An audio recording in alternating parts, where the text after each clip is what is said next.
ಆತ್ಮೀಯ ರೈತ ಬಾಂಧವರೇ, ನಾನು ನಿಮ್ಮ ಸಂಜನಾ ಅಗ್ರೋ ಟ್ರೇಡರ್ಸ್ ಮಂಜುನಾಥ್. ಇವತ್ತು ನಾನು ಹಾವೇರಿ ಜಿಲ್ಲೆ ಬ್ಯಾಡಗಿ ತಾಲೂಕು ಚಿಕ್ಕಬಾಸೂರಲ್ಲಿದ್ದೀನಿ.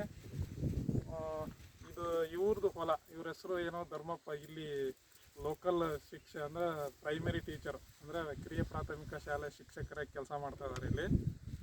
ಇವರು ಕೂಡ ಏನಂದರೆ ನಮ್ಮ ಹತ್ರನೇ ಮಾಡ್ತಾಯಿದ್ರು. ಅವ್ರ ಅನುಭವನೇ ಕೇಳೋಪ್ಪ ಮೇಷ. ಏನಿಲ್ಲ, ಇವು ಶುಂಠಿ ಹೊಲಕ್ಕೆ ಪ್ರಾಥಮಿಕವಾಗಿ ಅಂದರೆ ಹುಟ್ಟಿದಾಗಿಂದನೂ ಇಲ್ಲಿವರೆಗೂ ಎಲ್ಲಿಯೋ ಬೇರೆಯವ್ರ ಮಾತು ಕೇಳಿದ್ದೇನೆ. ಸಂಜನಾ ಅಗ್ರೋ ಟ್ರೇಡರ್ಸಲ್ಲೇ ಔಷಧಿಯನ್ನು ತೊಗೊಂಡು ಅವರ ಸಲಹೆ ಮೇರೆಗೆ ಗೊಬ್ಬರವನ್ನು ತೊಗೊಂಡು ಇಲ್ಲಿವರೆಗೂ ಬೆಳೆದಿರೋದು. ಇಲ್ಲಿ ಈ ಹೊಲದಲ್ಲಿ ಇಲ್ಲಿವರೆಗೂ ಯಾವುದೇ ಪೆರಿಕೊರೆ ಆಗಲಿ ಎಲೆ ಚುಕ್ಕೆ ರೋಗ ಆಗಲಿ ಯಾವುದೂ ಇಲ್ಲ. ಪ್ರಮುಖವಾಗಿ ಹೇಳ್ಬೇಕಂದ್ರೆ ಎಲೆ ಚುಕ್ಕೆ ರೋಗ ಬಂದಾಗ ಇವ್ರು ಕೊಡುವಂತಹ ಅದು ಪ್ರೊಪಿಕೊನಜಲು, ಟೆಬುಕೊನಜಲು ಇವುಗಳೇ ಪ್ರಮುಖವಾದಂಥವು. ಅವುಗಳನ್ನು ಬಳಸಿದಂತಂದ್ರೆ ಹೆಚ್ಚು ಕಮ್ಮಿ ಪೆರಿಕೊರೆ ಎಲೆ ಚುಕ್ಕೆ ರೋಗಗಳು ಕಡಿಮೆ ಆಗ್ಬೋದು. ಬಂದಂಥವು ಕೂಡ ಎಲೆ ಚಿಗುರು ನಮ್ಮ ನಮ್ಮ ಮಾವಾರದೊಂದು ಬಂದಿತ್ತು. ಅದಂತ ಹೋಗಿ ಹೊಡೆದಾಗ ಅಲ್ಲಿ ಆಟೋಮೆಟಿಕ್ ಕಂಟ್ರೋಲ್ ಬಂದು ಮತ್ತೆ 8 ದಿನಕ್ಕೆ ಹೊಸ ಚಿಗುರುಗಳು ಬಂದವು. ಇವ ನೋಡ್ಬೋದು, ಇದು ಒಳ್ಳೆ ಏನೇನು ಬೆಲೆಗಳು. ಒಂದ್ಸರಿ ಇಡೀ ಹೊಲ ತೋರಿಸಲ್ಲಪ್ಪ, ನೀವು ಮಾತಾಡ್ತವ್ರು ಹಂಗೆ ಕೇಳಿದ್ರು. ಶುಂಠಿಯ ದರ ಇವ ಏನೋ ಔಷಧಿಯನ್ನು ಕೊಂಡ್ಕೊಳ್ಳೋಕ್ಕಾಗಲಿ ಹೆಚ್ಚಿನ ದರವನ್ನು ಆಗಂಗಿಲ್ಲ. ಆರಾಮಾಗಿ ಅಲ್ಲಿ ಏನೋ ಕಡಿಮೆ ರೇಟಲ್ಲೇ ಕೊಂಡ್ಕೋಬೋದು. ಕೆಲವೊಬ್ರು ಹೇಳ್ತಾರೆ ಅಷ್ಟು ಹೊಡಿಬೋದು, ಇಷ್ಟು ಹೊಡಿಬೋದು, 1 ಎಕರೆಗೆ 6 ಡ್ರಮ್ ಹೊಡಿ, 5 ಡ್ರಮ್ ಹೊಡಿ ಅಂತಾರೆ. 2 ಡ್ರಮ್ಮಿನ ಮೇಲೆ ಇವತ್ತಿಗೂ 1 ಡ್ರಮ್ ಹೊಡಿಸಿಲ್ಲ. 2 ಡ್ರಮ್ ಹೊಡೆದ್ರಲ್ಲ. ಎಷ್ಟು ಎಕರೆ ಇದೆ? 1 ಎಕರೆ. 1 ಎಕರೆಗೆ 1 ಎಕರೆ ಸ್ವಲ್ಪ ಜಾಸ್ತಿ ಆಗ್ಬೋದು. 2 ಡ್ರಮ್ಮಿನ ಮೇಲೆ ಹೊಟ್ಟೆ ಹೊಡೆದಿಲ್ಲ. ಪ್ರತಿ ಸಲ ಹೋದಾಗ 5,000 ರೂಪಾಯಿ, 5,500 ಲಾಸ್ಟ್. ಅದಕ್ಕಿಂತ ಹೆಚ್ಚಿಗೆ ಆಗೇ ಇಲ್ಲ. ಅದನ್ನ ಬಿಟ್ಟರೆ ಔಷಧಿ ಮಾತ್ರ ಕನ್ಫರ್ಮ್. 3 ದಿನ ಇವತ್ತು ಹೊಡೆದ್ವಿ ಅಂದರೆ 3 ದಿನ 4 ದಿನದಲ್ಲಿ ರಿಸಲ್ಟ್ ಗೊತ್ತಾಗ್ಬಿಡುತ್ತೆ. ಏನೇ ಎಂಥ ಸಮಸ್ಯೆ ಇದ್ರೂ ಕೂಡ ಗೊತ್ತಾಗುತ್ತೆ. ಹೌದಾ? ಈಗ ಏನೋ ಶುಂಠಿ ಔಷಧಿ ಆಗಲಿ ಇವರ ಸಲಹೆ ಮೇರೆಗೆ ಬೆಳೆದ್ವಿ ಅಂತಂದರೆ ನಮಗೆ ಏನಿಲ್ಲ, ಶುಂಠಿ 400ರಿಂದ 500 ಚೀಲ ಬೆಳಿಬೋದು, ಆರಾಮ್ ಬೆಳಿಬೋದು, ಯಾವುದೇ ತೊಂದರೆ ಇಲ್ಲ. ಏನು ರಮೇಶ ಧರ್ಮಪುರ, ಈಗ ಎಲೆ ಚುಕ್ಕೆ ರೋಗ ಕೊಡ್ತಿದ್ದೀವಲ್ಲ, ನಿಮಗೆ ಏನು ದುಬಾರಿ ಅಂತದ ಹೆಂಗೆ? 1000 ಅವ್ರು ಹೇಳ್ದಂಗೆ ಅವ್ರು ಆನ್ಲೈನಲ್ಲಿ ಹಾಕಿಬಿಟ್ಟಿದ್ರು ಡಿಸ್ಕ್ರಿಪ್ಷನಲ್ಲಿ. 1 ಡ್ರಮ್ಗೆ 1200 ರೂಪಾಯಿ. ಅದೇ ಪ್ರಕಾರ ನಾವು ಹೋದಾಗ ಎಷ್ಟು 2025 ರೂಪಾಯಿ ಆಗಿತ್ತು. ಆ ಟೈಮಲ್ಲಿ ನಾವು ಹಂಗಾರೆ 2 ಡ್ರಮ್ ಸಾಲಲ್ಲ, ಮಿಷನಲ್ಲಿ ಹೊಡಿತೇವೆ ನಾವು. ಇನ್ನೊಂದು ಡ್ರಮ್ಮಿಂದ ಕೊಡ್ರಿ, 3 ಡ್ರಮ್ಮಿಂದ ತಗೊಬಂದು ಹೊಡೆದ್ವಿ. ಎಲ್ಲಿಯೂ ಕೂಡ ಒಂದು ಇದ್ರ ಸುಳಿವಿಲ್ಲ ಎಲೆ ಚುಕ್ಕೆ ರೋಗದ್ದು. ಆ ರೀತಿಯಲ್ಲಿ ಶುಂಠಿ ಇರೋವಂಥದ್ದು ನೋಡ್ಬೋದು. ಎಲ್ಲಿ ಪೈರಿಕೋಲಿಯರ್ ಆಗಲಿ ಎಲ್ಲಾಗಲಿ ಈಗ ಮೋಸ್ಟ್ಲಿ ನಮ್ಮೂರಲ್ಲಿ ಹೇಳ್ಕೊಂಡು ಈಗ ನಾವು ಬೆಳೆದಿರೋ ಸ್ಟೇಜಲ್ಲಿ ಈ ಸುತ್ತಮುತ್ತ 4 ಪ್ಲಾಟ್ ಬಿಟ್ಟರೆ ಬೇರೆ ಯಾವೂ ಇಲ್ಲ. ಎಲ್ಲ ಪೆರಿಕೋಲಿಯರ್ ಬಂದು ಅಡ್ಡು ಬಿದ್ದಾವೆ. ಅಂಥದ್ರಲ್ಲಿ ನಮ್ಮದ್ರಲ್ಲಿ ಯಾವುದೂ ಕೂಡ ಏನೋ ಪೆರಿಕೋಲಿಯರ್ ಆಗಲಿ ಯಾವುದೇ ಆಗಲಿ ಇಂಥ ರೋಗಗಳಿಲ್ಲ. ಎಳೆ ಚೆನ್ನಾಗಿ ಬೆಳೆದು 3 ಸಲ ಗೊಬ್ಬರ ಹಾಕಿರೋದು. ಮೇಲ್ ಗೊಬ್ಬರ ಕೆಳಗೆ ಬಿಟ್ಟರೆ ಮೇಲೆ 3 ಗೊಬ್ಬರ ಹಾಕಿದ್ದೇವೆ. ಅಲ್ಲಿಂದ ಮತ್ತೆ ಯಾವ ಗೊಬ್ಬರನೂ ಇಲ್ಲ, ಏನಿಲ್ಲ, ಬರೀ ಔಷಧಿ ಮೇಲೆ ಬಂದಿರೋದು. ಡ್ರಿಂಚಿಂಗ್ ಮಾತ್ರ ಎಲ್ಲೂ ಇಲ್ಲೇ ಇಲ್ಲ. ಒಂದ್ಸಲೇನೂ ಡ್ರಿಂಚ್ ಕೊಟ್ಟಿಲ್ಲ ಇಲ್ಲಿವರೆಗೂ. ಆದರೂ ನೋಡಿ ರೈತ ಬಾಂಧವರೇ, ನಾನು ಮಾತಾಡೋದೆಲ್ಲ ಇವರು ಮೇಷ್ ಆಗಿದ್ರು, ಚೆನ್ನಾಗಿ ಮಾತಾಡಿದರು. ಎಲ್ಲ ನಾನು ಹೇಳ್ತಕ್ಕಂಥದ್ದು ಎಲ್ಲ ಹೇಳಿದರು. ಆದರೂ ಈ ವಿಡಿಯೋದಲ್ಲಿ ನಾನು ಏನು ಹೇಳ್ತೀನಿ ಅಂದರೆ, ನಾನು ಒಂದು ಸರಿನೂ ಇವ್ರ ಫೀಲ್ಡಿಗೆ ಬಂದೇ ಇಲ್ಲ. ನಾನು ಹೇಳ್ತಿದ್ದೆ, ನೋಡಪ್ಪ ನನ್ನ ಮೇಲೆ ಭರವಸೆ ಇಟ್ಟು ಮಾಡಿ ನಾನು ಬಂದ್ರೇನು ಬಿಟ್ಟಿರಿ. ನಾವು ಔಷಧಿ ತಗೊಳ್ಳೋಕ್ಕಿಂತ ಮೊದಲಿಗೆ ಹೆಂಗಿತ್ತವಲ್ಲ, ಔಷಧಿ ಹೊಡೆದ್ಮೇಲೆ ಹೆಂಗಾತ ಆ ಡಿಫ್ರೆನ್ಸ್ ನೀವು ಗಮನಿಸ್ಬೇಕು. ಗೊಬ್ಬರ ಹಾಕೋದ್ಕಿಂತ ಮೊದಲಿಗೆ ಹೆಂಗಿತ್ತವಲ್ಲ, ಗೊಬ್ಬರ ಹಾಕಿದ್ಮೇಲೆ ಹೆಂಗಾತ ಆ ಡಿಫ್ರೆನ್ಸನ್ನು ಗಮನಿಸಿದರೆ ಸಾಕು. ನಾನು ಭಾಳ ಜನ ಈಗೂ ಕೇಳ್ತಾ ಇದ್ದೀನಿ, ನಾನು ಒಂದೇ ಸರಿ ಗೊಬ್ಬರ ಹಾಕಿದ್ದೀನಿ, 5 ತಿಂಗಳಾಯ್ತು 6 ತಿಂಗಳಾಯ್ತು, ಗೊಬ್ಬರ ಹಾಕ್ಬೇಕಾ ಬೇಡ ಅಂತ. ಈಗ ನೋಡಿ ಧರ್ಮಪುರ ಎಷ್ಟು ತಿಂಗಳಾಯ್ತು? ಇದು ಇನ್ನು ಬರೋ 9ನೇ ತಾರೀಕಿಗೆ ಹೆಚ್ಚು ಕಮ್ಮಿ 5.5 ತಿಂಗಳು ಶುಂಠಿ ಇದು. 5.5 9ನೇ ತಾರೀಕು ಬಂದು 6 ತಿಂಗಳು ಕಂಪ್ಲೀಟ್ ಆಗುತ್ತೆ. ನೋಡಿ ಇಲ್ಲಿ ಏನಾಗ್ತದೆ, 5 ತಿಂಗಳಿಗೆ ಮಗ್ ಬರಕ್ಕೆ ಸ್ಟಾರ್ಟ್ ಆಗ್ತದೆ. ಇದರಲ್ಲೆಲ್ಲ ಬಂದೈತೆ ಅಂತ ನೋಡ್ಬೋದು. ಇಲ್ಲೈತಪ್ಪ, ಇಲ್ಲಿ ನೋಡಿ ಕಾಣುತ್ತಿಲ್ಲ. ಒಂದು ಈ ಕಡೆ ನೋಡಿ ಇಲ್ಲಿ ಕಾಣ್ತದೆ. ನಾನು ಮೇನ್ ಇಲ್ಲಿ ಫೋಕಸ್ ಮಾಡಿ ಹೇಳೋದೇನಂದ್ರೆ, ನೋಡಿ ಇಲ್ಲಿ ಗೊಬ್ಬರ ಹಾಕಿದ್ದಾರೆ, ಇಲ್ಲಿ ಕಾಣುತ್ತಾ? ಅದರಲ್ಲಿ ಪಾಯಿಂಟ್ ಔಟ್ ಮಾಡಿ ನೋಡಿ, ಕಾಣುತ್ತಾ ಇಲ್ಲಿ ಗೊಬ್ಬರ? ನೋಡಿ ಇದು ಗೊಬ್ಬರ, ಇದು ಕಾಣುತ್ತೆ ನಿಮಗೆ ಇಲ್ಲಿ ಗೊಬ್ಬರ. ಸರಿ ಮ್ಯಾಕೆದ್ರಿ ಸಾಕು ಕಾಣುತ್ತೆ. ಈ ಕಡೆ ನೋಡಿ ಹಿಂಗಿರ್ತದೆ. ರೈತ ಬಾಂಧವರು ಹೇಳೋದು, ಮಳೆ ನೀರು ಯಾವಾಗಲೂ ಹಿಂಗೆ ಸ್ಟ್ರೈಟಾಗಿ ಬೀಳ್ತದೆ. ಸ್ಟ್ರೈಟಾಗಿ ಬಿದ್ದಾಗ ಏನಾಗ್ತೈತಿ, ನೀಟಾಗಿ ಗೊಬ್ಬರ ಎಲ್ಲ ಕರಗ್ತೈತಿ. ಒಂದು ಎರಡನೇದು, ಈ ಕುಡ್ಕೊಂಡಾಗ ಏನಾಗ್ತದೆ, ಗೊಬ್ಬರ ಹಾಕಬಾರ್ದು ಅಂತಂದರೆ, ಈ ಮಳೆ ನೀರು ಬಿದ್ದು ಹಿಂಗೆ ಎಲೆಗಳಿಂದ ಹಿಂಗೆ ಬೀಳ್ತದೆ, ಸ್ಟ್ರೈಟಾಗಿ ಬೀಳೋದೇ ಇಲ್ಲ, ಎಲ್ಲ ಛತ್ರಿ ಥರ ಜಾರಿ ಬೀಳ್ತದೆ.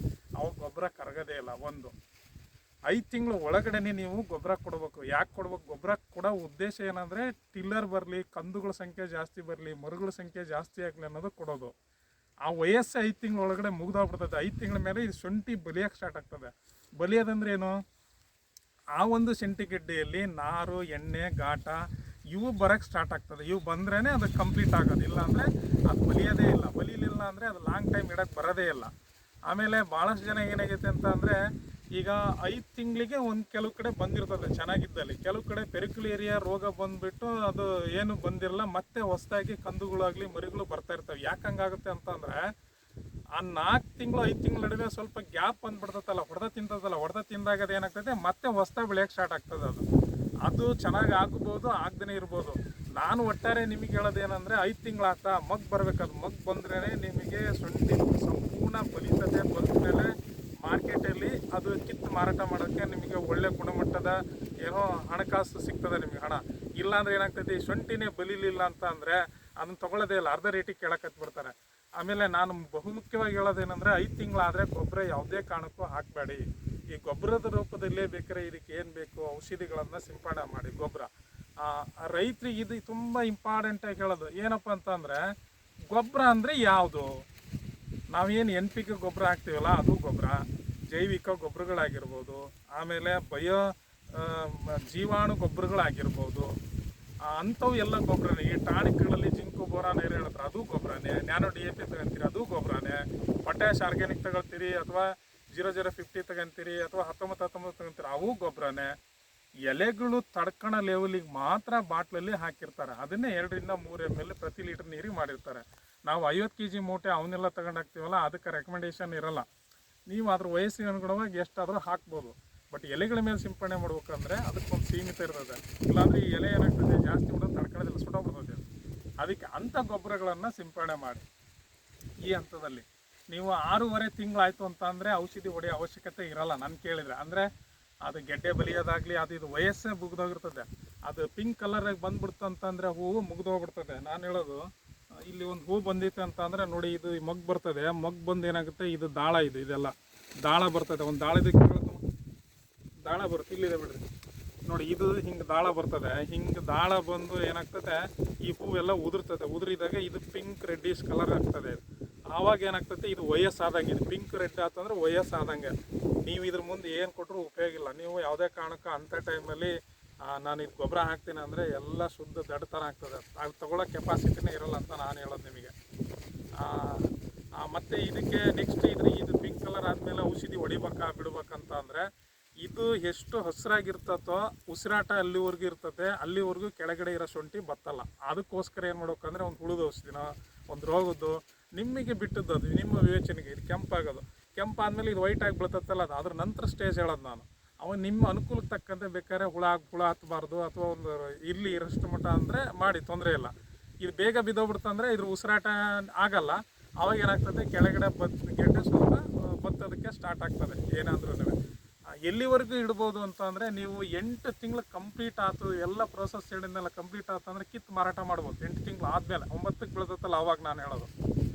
ಕೆಲವು ಸರಿ ಏನಾಗ್ತದೆ, 8 ತಿಂಗಳು ಕಂಪ್ಲೀಟ್ ಆದಮೇಲೆ ಕಿತ್ತು ಮಾರಾಟ ಮಾಡೋದು ಅಂದರೆ, ಆದರೆ ಯೂನಿಫಾರ್ಮಾಗಿ ಹುಟ್ಟಿರಲ್ಲ. ಕೆಲವು ಸರಿ ಏನಾಗಿರ್ತದೆ, ಒಂದು 15 ದಿನ ಲೇಟ್ ಆಗುತ್ತೆ. ಇದೇ ಬೆಟರ್ ಎಲ್ಲ 2-3 ಗೆಡ್ಡೆಗಳು ಬೆಳೆದಿರ್ತದೆ. ಒಂದು 15 ದಿನ ಬೇಕು ಅದು ಕಂಪ್ಲೀಟಾಗಿ ಹುಡುಗ ಮೇಲ್ಗಡೆ ಬರೋಕ್ಕೆ. ಆವಾಗ ಅದಕ್ಕೆ ಟೈಮ್ ಬೇಕು. ಅದಕ್ಕೆ ಅಂಥ ಟೈಮಲ್ಲಿ ನೀವು ಅದಕ್ಕೆ ಇನ್ನೊಂದು ಔಷಧಿ ಮಾಡೋದು ಒಂದು ಅವಶ್ಯಕತೆ ಇದ್ದೇ ಇರ್ತದೆ. ಹಾಗಾಗಿ ಮಾಡಿ. ಈಗ ಸುಮ್ಮನೆ ಗೊಬ್ಬರ ಹಾಕೋದಂತೂ ಬೇಡ. ಭಾಳ ಜನ ಕೇಳ್ತಾ ಇದ್ದೀರಿ, ಹಾಕಬೇಡಿ. ಹಾಕಿದರೆ ಸುಮ್ಮನೆ ಅದು ಉಪಯೋಗ ಬರೋಲ್ಲ. ಓಕೆ, ಮತ್ತೆ ಏನು ಹೇಳ್ತೀರಿ? ಏನಾದರೂ ಏನು ಮಾಡ್ಕೊಂಡು ಹೇಳಿ. ಈಗ ಕೇಳೋಣ. ಏನಿಲ್ಲ, ಎಲ್ಲ ಸಂಜನಾ ಆಗ್ರೋ ಟ್ರೇಡರ್ಸ್ ಅವರ ಸಲಹೆ ಮೇರೆಗೆ ಔಷಧಿ ಆಗಲಿ ಗೊಬ್ಬರಗಳನ್ನಾಗಲಿ ಮಾಡಿರಿ. ಮೊದಲು ಪ್ರಮುಖವಾಗಿ ನಾವು ಇದರಲ್ಲಿ ಏನೋ ಮಣ್ಣು ಪರೀಕ್ಷೆ ಮಾಡಿಸ್ಬೇಕಾಯ್ತು. ಮಣ್ಣು ಪರೀಕ್ಷೆ ಮಾಡಿಸಿಲ್ಲ. ಅದ್ರ ಮುಖಾಂತರ ಮಾಡಿಸಿದ್ರೆ ಪ್ರಮುಖವಾಗಿ ಯಾವ್ಯಾವ ಗೊಬ್ಬರ ಹಾಕೋದಾಗಿತ್ತು, ಎಷ್ಟೆಷ್ಟು ಗೊಬ್ಬರ ಹಾಕೋದಾಗಿತ್ತು ಅನ್ನೋದು ನೋಡ್ಬೋದಾಗಿತ್ತು. ಹಾಂ, ಹೌದು. ಆದರೆ ಅವುಗಳ ಪರೀಕ್ಷೆ ಮಾಡಿಸ್ತಾ ಇರೋದ್ರಿಂದ ಅದೇನು ಗೊತ್ತಾಗಲಿಲ್ಲ. ಮುಂದಕ್ಕೆ ಮಾಡಿಸೋಣ. ಅದು ನೆಕ್ಸ್ಟು ಔಷಧಿ ಅಂತ ಅಂದಾಗ ಈಗ ನೋಡಿರಿ, ನಾನು ಆಗಲೇ ಹೇಳಿದೆ 5,000 ಅಂತ ಹೇಳಿದೆ. ಫಸ್ಟಿಗೆ ಹೋದಾಗ 5,000 ಆಗಿತ್ತಲ್ಲ, 1 ಡ್ರಮ್ ಔಷಧಿಗೆ ಕೇವಲ 1,900 ರೂಪಾಯಿ ಆಗಿತ್ತು. 1,300 ರೂಪಾಯಿ ಬಿಗಿನಿಂಗಲ್ಲಿ ಒಂದು 2-3 1,300 ರೂಪಾಯಿ 1 ಎಕರೆಗೆ. ಕೆಲವು ನಾನು ತಡಿ ಇಲ್ಲಿ 1,300 ರೂಪಾಯಿ ಅಂತಾರೆ, ಬೇರೆ ಕಡೆ ನೋಡೋಣ ಅಂತ ಹಂಗೆ ಕೇಳಿದಾಗ ಅವ್ರು ಹೇಳಿದ್ರು 5,000 ರೂಪಾಯಿದು ಇದೆಂತ ಸೊಂಟ ಐತೆ ಮರ್ಯ, ಇವು ಸೊಂಟಿ ಸರಿ ಇಲ್ಲ, ನಾನು ಔಷಧಿ ಕೊಡ್ತಾನೆ ಹೊಡಿ ಅಂತಂದು ಲೆಕ್ಕ ಮಾಡ್ದವ 5,000 ರೂಪಾಯಿ ಆಯ್ತು. ಬಂದು ತಡಿ ಅಂತ ಬಂದವ, ಇವತ್ತಿಗೆ ಅವ್ರಂತಲ್ಲಿ ಹೋಗಿಲ್ಲ ನಾನು. ಹೌದಾ, ಆದ್ದರಿಂದ ಎಲ್ಲರೂ ಏನು ಸಲಹೆಗಾರರ ಮೇಲೆಗೆ ಯಾರಿಗೆ ಔಷಧಿಗಳ ಪರಿಚಯ ಇರ್ತೈತಿ, ಹೆಚ್ಚು ಮಾಹಿತಿ ಇರ್ತದೆ, ಅವರಿಂದ ಮಾಹಿತಿಯನ್ನು ತಗೊಂಡು ಸೊಂಟಿಯನ್ನು ಬೆಳೀರಿ ಅಂತ ಹೇಳ್ಬೋದು.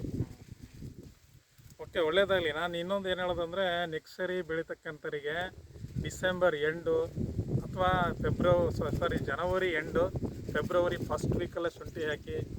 ಎಲೆ ಚುಕ್ಕೆ ರೋಗ ಜುಲೈ ಆಗಸ್ಟಲ್ಲಿ ಹೆಚ್ಚು ಮಳೆ ಬೀಳ್ತಕ್ಕಂಥ ದಿನಗಳವು. ಆ ಟೈಮಿಗೆ 5 ತಿಂಗಳಾಯಿತು ಅಂತ ಅಂದರೆ ನಿಮ್ಮದು ಶುಂಠಿ ಪ್ರೋಸೆಸ್ಸೇ ಮುಗಿದೋಗ್ತದೆ. ಅದೊಂದು ತುಂಬ ಅಡ್ವಾಂಟೇಜು. ಭಾಳ ಜನ ಕೇಳ್ತೀರಿ ಏನಂದರೆ, ನಾವು ಜನವರಿ ಎಂಡು ಫೆಬ್ರವರಿ ಫಸ್ಟ್ ವೀಕಿಗೆ ಹಾಕಿದರೆ ಶುಂಠಿ ಬರ್ತದೆ, ಚಳಿಗಾಲ ಇರ್ತದೆ ಅಂತ. ಡಿಸೆಂಬರು ಜನವರಿ ಫೆಬ್ರವರಿಗೆ ಚಳಿಗಾಲ ಇರ್ತದೆ. ಬಟ್ ನನಗೂ ನಾಲೆಡ್ಜ್ ಬಂದಿದ್ದು ಹೆಂಗಂದರೆ, ನಾನು ಮೈಸೂರು, ಹಾಸನ ಮತ್ತು ಆ ಕಡೆ ಭಾಗ ಫುಲ್ ಅಡ್ಡಾಡಿದ್ನಲ್ಲ, ಕೊಡಗು ಡಿಸ್ಟಿಕ್ ಒಂದು 4 ಡಿಸ್ಟಿಕ್ಕು, ಅಲ್ಲೆಲ್ಲ ಫೆಬ್ರವರಿಗೆ ಆಲ್ಮೋಸ್ಟ್ ಅಲ್ಲಿ ಹಾಕಿ ಮುಗಿಸ್ಬಿಡ್ತಾರೆ. ಅಲ್ಲೇ ಬರ್ತೈತೆ ಅಂದಮೇಲೆ ಇಲ್ಲಿ ಯಾಕೆ ಬರಲ್ಲ ಅಂತ ನಾನು ಮಾಡಿದ್ದೀನಿ ಪ್ರಯೋಗ. ಈ ಸರಿ ಫೆಬ್ರವರಿ ಫಸ್ಟ್ ವೀಕಿಗೆ ಆಗಿದೆ. ಆ ಶೌಕತ್ ಅಲಿ ಅಂತ ಒಬ್ಬರು ಯಾರೋ ಸುರ್ಗೊಂಡು ಕೊಪ್ಪದ ಹುಡುಗ, ಹೋದ ವರ್ಷನೂ ಸಖತ್ತ ಬೆಳೆದ, ಈ ಸರಿನೂ ಸಖತ್ತ ಬೆಳೆದ. ಬಟ್ ನಾನು ಅಲ್ಲಿಗೆ ಹೋಗೋಕ್ಕೆ ಯಾಕಾಗಲ್ಲ ಅಂತಂದರೆ, ಅದು ನನಗೆ ರೋಡ್ ತುಂಬ ಒಳಗಿದೆ, ಅದನ್ನ ಅಲ್ಲಿಗೆ ಹೋಗೋಕ್ಕಾಗಲ್ಲ. ಇವೆಲ್ಲ ಬೇಕುಡಿಗೆ ಬಂದು ನೋಡ್ಕೊಂಡು ನೋಡಿ, ಅದು ಸಾಬೀತಾಯ್ತು. ಏನಂದರೆ ಫೆಬ್ರವರಿ ಫಸ್ಟ್ ವೀಕಿಗೆ ಹಾಕಿ ನಾವು ಶುಂಠಿ ಚೆನ್ನಾಗಿ ಬೆಳೆಯುವಂಥ. ಅವ್ರದ್ದು ಎಲೆ ಚುಕ್ಕೆ ರೋಗನೇ ಬರಲಿಲ್ಲ. ಮತ್ತು ಇನ್ನೊಂದು ಏನು ಹೇಳೋದಂದರೆ, ಈ ಫೀಲ್ಡಿಗೆ ಎಲೆ ಚುಕ್ಕೆ ರೋಗಗಳು ಬರಬಾರ್ದು ಅಂದರೆ ಟ್ರೈಕೋಡರ್ಮಾ ಸುಡೋಮೋನಾಸ್ ಹಾಕಿ ರೆಸಿಸ್ಟೆನ್ಸ್ ಪವರ್ ಇರ್ತದೆ, ಅದು ಕರೆಕ್ಟ್ ಪ್ರೂವ್ ಆಗಿದೆ. ಈ ಫೀಲ್ಡಿಗೆ ಹಾಕೇ ಇಲ್ಲ ಇವರು. ಆದರೂ ಈ ಹುಡ್ರು ಹೆಂಗಪ್ಪ ಅಂತಂದರೆ, ನಾನು ಹೇಳಿದ್ದು ಹಂತವಾಗಿ ಕರೆಕ್ಟಾಗಿ ಫಾಲೋಅಪ್ ಮಾಡ್ಕೊಬಂದ್ರಲ್ಲ, ಅದೇ ರಿಸಲ್ಟ್ ಇದ್ರೆ ಮತ್ತು ಏನಿಲ್ಲ. ನಾನು ಔಷಧಿ ಒಳ್ಳೇದು ಕೊಡ್ತೀನಿ ಅನ್ನೋದಕ್ಕಿಂತ ಕೊಟ್ಟದ್ದು ಮಾಡ್ತಾರಲ್ಲ, ಅದು ನನ್ನ ಪ್ರಕಾರ ಅವ್ರು ಗ್ರೇಟ್. ಈಗ ಅವರಿಗೆ ನಾವು ಇಲ್ಲ ಒಳ್ಳೆ ಔಷಧಿ ಕೊಟ್ಟಾರಪ್ಪ ಅದಕ್ಕೆ ಈ ರೀತಿ ಬೆಳೆದವಂತ ಅವ್ರಿಗೆ ಅನಿಸ್ತದೆ. ಬಟ್ ನನಗೆ ಹಂಗೆ ಅನ್ಸಲ್ಲ. ನಾನು ಎಷ್ಟೇ ತಿಳ್ಕೊಂಡು ಎಷ್ಟೇ ಜ್ಞಾನ ಸಂಪಾದನೆ ಮಾಡಿದ್ರು ಅದನ್ನ ಪ್ರಯೋಗ ಮಾಡೋಕ್ಕೆ ಯಾರೂ ಸರಿಯಾಗಿ ಸಿಗಲಿಲ್ಲ ಅಂತ ಅಂದರೆ ಮತ್ತು ನಾನು ತಿಳ್ಕೊಂಡು ಏನು ಉಪಯೋಗ ಬಂತು. ಹಾಗಾಗಿ ಕರೆಕ್ಟ್ ಟೈಮಿಗೆ ಅವರು ಮಾಡಿದ್ದಾರೆ. ನಿಜವಾದ ಎಫರ್ಟು ಇವರಿಗೆ ಸಲ್ಬೇಕಾಗಿರೋದು. ಯಾಕಂದರೆ ಅವ್ರ ಹತ್ರ ನಮ್ಮದು ಏನಂತ ಅಂದರೆ, ಕೆಲವು ಸರಿ ಬಂದಾಗ ಹಣಕಾಸಿನ ಅಡಚಣೆ ಆಗಿರ್ತದೆ, ಏನೇನೋ ಆಗಿರ್ತಾರೆ ಪಾಪ, ಎಲ್ಲೆಲ್ಲೋ ಜೋಡಿಸ್ಕೊಂಡು ಆ ಟೈಮ್ ಟು ಟೈಮ್ ಮಾಡ್ತಾರಲ್ಲ, ಅದಕ್ಕೆ ನಿಜವಾಗ್ಲೂ ಆ ಒಂದು ಏನು ಫಲನೇ ಇದು ಶುಂಠಿ ಅಂತ ಹೇಳ್ಬೋದು. ಸಕಾಲದಲ್ಲಿ ಕರೆಕ್ಟಾಗಿ ಮಾಡಿದರೆ ಯಾವುದೇ ಸಮಸ್ಯೆಗಳಾಗಲ್ಲ. ಭಾಳ ಜನ ಹೇಳ್ತಾರೆ, ನಾನು ಎಲೆ ಚುಕ್ಕೆ ರೋಗ ಬಂದಾಗ ಪೆರಿಕ್ಯುಲೇರಿಯಾ ಅದು. ಆಮೇಲೆ ಇನ್ನೊಂದು ಭಾರಿ ಇಂಪಾರ್ಟೆಂಟ್ ಹೇಳೋದು, ಅದೇನು ಹೊಸ ರೋಗ ಅಲ್ಲ, ಅದು ಭತ್ತಕ್ಕೆ ಬೀಳ್ತಕ್ಕಂಥ ರೋಗ. ಅದು ಭತ್ತಕ್ಕೆ ಬಿದ್ದಿರೋ ರೋಗನೇ ಬೆಂಕಿ ರೋಗ ಅಂತಿರಲ್ಲ, ಅದೇ ಇದಕ್ಕೆ ಶುಂಠಿಗೆ ಅದು ಬಂತು. ಇದು ಆ್ಯಕ್ಚುಲಿ ಹುಲ್ಲಿನ ಜಾತಿಗೆ ಸಂಬಂಧಪಟ್ಟಿರೋದಲ್ಲ, ಅದಕ್ಕೆ ಬೇಗ ಇವಕ್ಕೆಲ್ಲ ಅಟ್ಯಾಕ್ ಆಗಿಬಿಡ್ತದೆ. ಇದೇ ಪಕ್ಕದಲ್ಲಿ ಅರ್ಶಿನ ಹಚ್ಚಿದ್ರೆ ಅದಕ್ಕೆ ಅಟ್ಯಾಕ್ ಆಗಿಲ್ಲ, ಇದಕ್ಕೆ ಅಟ್ಯಾಕ್ ಆಗ್ತದೆ. ಅದೇ ಅದು ಶಿಲೀಂಧ್ರ, ಅದು ಮತ್ತೇನಿಲ್ಲ. ಸಕಾಲದಲ್ಲಿ ಔಷಧಿ ಸಿಂಪಡಣೆ ಮಾಡಿದರೆ ಅದೇ ಒಂದು ದೊಡ್ಡ ವಿಶೇಷತೆಯನ್ನೆಲ್ಲ. ಸೊ ಹೆಚ್ಚಿನ ಮಾಹಿತಿಗಳಿಗಾಗಿ ನಮ್ಮ ಇತರ ವಿಡಿಯೋಗಳನ್ನು ನೋಡಿ ಇದೇ ರೀತಿ ಮಾಹಿತಿ ಫೀಡ್ಬ್ಯಾಕ್ ಎಲ್ಲ ಇದ್ದಾವೆ. ಓಕೆ, ಧನ್ಯವಾದಗಳು. ಮತ್ತೇನಾರು ಹೇಳ್ತೀರಾ? Sir, okay. ಮತ್ತು ಹಿಂದ್ಗಡೆ ಅವ್ರ ತಮ್ಮ ಅದೇನು ಕ್ಯಾಮ್ರಾ ಹಿಡ್ದಾರ, ಅವನಿಗೂ ಧನ್ಯವಾದಗಳು. ಇವರು ಈ ಹೊಲದ ಓನರು. ನಿಮಗೂ ಒಳ್ಳೇದಾಗಲಿ. ನೋಡಿ, ನಿಮ್ಮ ಶುಂಠಿ ನಿಮ್ಮ ಹೊಲದಾಗ ಬೆಳೆದಾರೆ. ಇದೊಂದು ಎವರ್ ಗ್ರೀನ್. ಇದು ಯೂಟ್ಯೂಬಲ್ಲಿ ಇದ್ದೇ ಇರ್ತದೆ. ತಂದೆಯರು ಇವರಿಗೂ ಕೂಡ ಹಣಕಾಸು ಒಳ್ಳೆ ಚೆನ್ನಾಗಲಿ. ನೋಡಪ್ಪ, ಇನ್ನೊಂದು ಅಲ್ಲ ಸುರೇಶ್ ಅಣ್ಣ ಅಂತಾರೆ, ಅವ್ರದ್ದು ಕೂಡ ನಾನು ತೋರಿಸಿ ಹೇಳ್ತೀನಿ. ಅವ್ರ ಫೀಲ್ಡಿಗೆ ಹೋದಾಗ ಅದು ಬಿಗ್ನಿಂಗ್ ಅಂದ್ರೆ ನಮ್ಮ ಹತ್ರನೇ ಮಾಡಿದಿರೋದು. ಅದು ಕೂಡ ಟ್ರೈಕೋಡರ್ಮಾ ಸುಡೋಮೋನಾಸ್ ಹಾಕೋದ್ರಿಂದ ಹಿಡಿದಿಲ್ಲ. ಇದು ಶುಂಠಿ ಫೀಲ್ಡು ಭಾಳ ಚೆನ್ನಾಗಿದೆ. ಈ ಸುತ್ತಮುತ್ತ ಹಾವೇರಿ, ಚಿಕ್ಕಬಾಸೂರು ಸರೌಂಡಿಂಗ್ ಜನಗಳು ಇದಿರಲ್ಲ, ಕಣ್ಣು ಮುಚ್ಕೊಂಡು ತಗೊಳ್ರಪ್ಪ. ನೀವು ಭಾಳ ಜನ ಫೋನ್ ಮಾಡಿ ಕೇಳ್ತೀರಿ, ಏನಂತ ಅಂದರೆ, ಸರ್ ನಿಮ್ಮ ಮಾರ್ಗದರ್ಶನ ಬೆಳೆದದ್ದು ನನಗೆ ಶುಂಠಿ ಬೇಕು ಅಂತ. ಕಣ್ಣು ಮುಚ್ಕೊಂಡು ತಗೊಳ್ಳಿ, ಕಾಂಟ್ಯಾಕ್ಟ್ ಮಾಡಿ. ಇಲ್ಲೇ ಇರ್ತಾರೆ, ಇದೇ ಊರು. ಅವ್ರಿಗೆ ಗೊತ್ತಾಗಿಲ್ಲ ಅಂದರೆ ಈ ಭಾಗದ ರೈತರು ನನ್ನ ಮೊಬೈಲ್ ನಂಬರ್ ಇರ್ತದೆ, ಹೇಳಿ ಹಾಕಿ ಇವ್ರು ಕಾಂಟ್ಯಾಕ್ಟ್ ಮಾಡಿಕೊಡ್ತೀನಿ, ತೊಗೊಂಡು ಮಾಡಿ. ಮತ್ತು ಇದರಲ್ಲಿ ನಾನು ಮನಸ್ಪೂರ್ವಕ ಹೇಳೋದು, ಧರ್ಮಪುರ ಜನರನ್ನ ಕಳಿಸ್ತೀನಿ, ನನಗೆ ಕಮಿಷನ್ ಕೊಡಿ. ನನ್ನ ಜೀವನದಲ್ಲೇ ಇಲ್ಲ. ನನ್ನ ಪಾರ್ಟ್ ಆಫ್ ಡ್ಯೂಟಿ ಏನಪ್ಪ, ಔಷಧಿ ಕೊಡೋದು ಕಳ್ಸೋದು ಬಿಟ್ರಲ್ಲ, ಏನೋ ಒಂದು ಹೆಲ್ಪ್ ಆಗ್ತದಲ್ಲ ಜನರಿಗೆ, ನಾವು ದೃಷ್ಟಿಕೋನ ಇಟ್ಕೊಂಡು ಮಾಡೋದು ಬಿಟ್ರೆ ಅದ್ರಾಗ ಕಮಿಷನ್ ಅಂತಿಲ್ಲ. ನನ್ನ ದುಡಿಮೆನೇ ಸಾಕು ನನಗೆ. ಬಟ್ ಇವರಿಗೂ ಒಂದು ಒಳ್ಳೆ ರೇಟಲ್ಲಿ ಸೇಲ್ ಆದರೆ ಒಳ್ಳೆಯದು, ತಗೊಳ್ಳೋಂಥವ್ರಿಗೂ ಒಳ್ಳೆ ಬೀಜ ಸಿಕ್ಕರೆ ಒಳ್ಳೆಯದು. ಆ ರೀತಿ ಹೇಳೋದು. ಧನ್ಯವಾದಗಳೊಂದಿಗೆ ನಿಮ್ಮ ಸಂಜೆ ನಾಗರ ಟ್ರೇಡರ್ಸ್.